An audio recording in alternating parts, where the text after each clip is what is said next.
your feedback today, help today. We have the chat room, and oh my God, it's unbelievable. It's boom, boom, boom, boom, boom.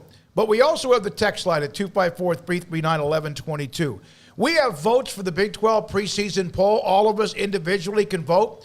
But what I'm going to do is reserve an extra one based on your feedback on the text line only, 254-339-1122. You don't even have to give us your name. 1, 2, 3, all the way to 10 in a format, 1-whoever, 2-whoever, all the way to 10-whoever. I'll compile that over the weekend, send it. It's due on Monday. Yeah, and so think of the team like it's just a regular team. 5 offensive linemen, a tight end, and all that stuff. No. Oh, the team, only the teams. Only the top 10 standings. Oh, the team. And what are you turning this in as, your vote? No, I'll use it as part of my vote along with the mixture of the audience as well, so that they can be a part of it because I want them to be a part of it.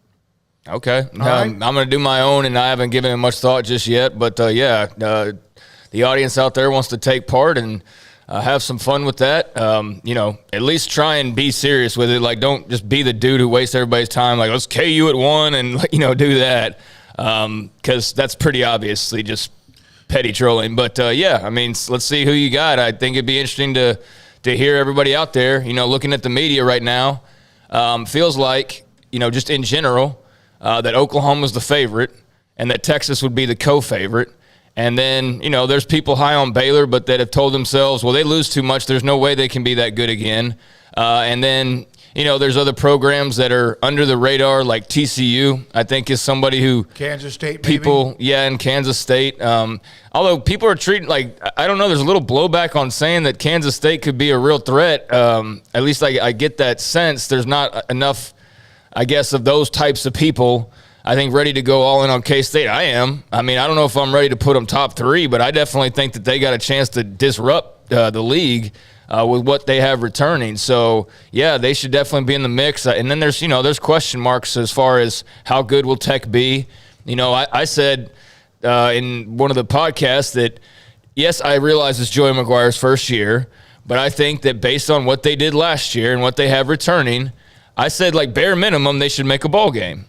And Grayson, for one, fought back with me on that. And I'm sure there's others that don't feel like a bowl game is a necessity. I'm not the one who signed his contract. So I'm just saying, just to me, making a bowl game seems like it would be a pretty simple task. I know it's his first year, but, he's got veteran coaches. He's got basically the whole team coming back. He's got full quarterback room. There's a couple guys here and there that obviously they're going to have to replace, but it's not Matt Rule walking into Baylor in 2017. Not even close to that situation. So I think they can make a bowl game, but I know there's others that are well, no, it's year 1. That's too much to ask, even though they basically did it last year.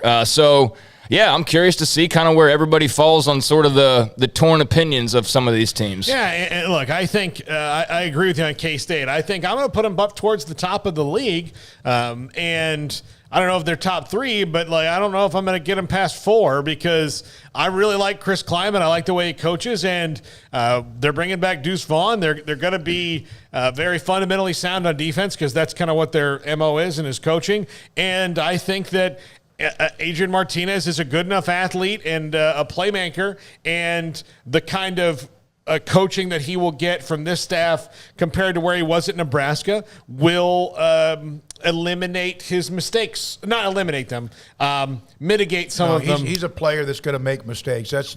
But he's also one that if he could just eliminate a couple of them a game, he's a tremendous talent. Some of you have already started texting us your top 10. Thank you very much. Yeah, I think it'll be interesting to see. There's 2 groups of 2. There's the traditional, let's vote them because there's those schools, the Oklahoma and UT votes that will probably be up towards, and I'm not talking about our audience, I'm talking about the media poll. And then there's the more logical, hey, these 2 played for the championship last year and they got a lot coming back in Baylor and Oklahoma State. And I'm kind of curious because I think Oklahoma State's flying under the radar. I think that they're a team that's not getting nearly enough respect. I know that they lost a lot too, but, Spencer Sanders is back. And he's got some weapons back as well. So that'll be interesting. But I know they lost a lot off their defense. But still, they're a good team. So and OU, of course, was not far away from playing for a conference championship in that game, that incredible game in Stillwater when Caleb Williams almost brought him back. So we're getting those 254-339-1122.